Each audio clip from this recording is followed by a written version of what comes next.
दीपूस क्रिएशनमध्ये तुमचं मनापासून खूप खूप स्वागत आहे. तर आज आपण अशी साधीशी शेंगदाण्याची चटणी बनवूया. मग त्याला लागणारं साहित्य आहे शेंगदाणे, लाल तिखट आणि मीठ, जिरा आणि लसूण.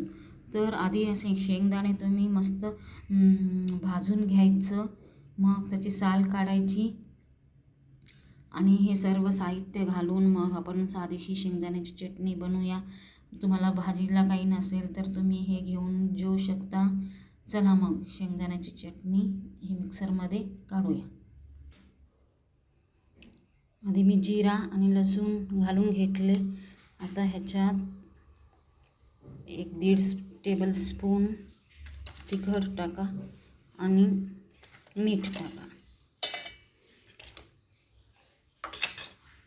हे आधी थोडंसं वाटून घेऊ, मग शेंगदाणे टाकू. आधी मी थोडं वाटून घेतले, मग आता ह्याच्यात शेंगदाणे टाकत आहे.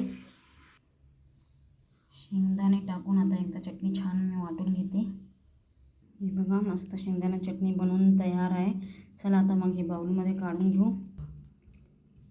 हे बघा, मस्त शेंगदाण्याची चटणी बनवून तयार आहे.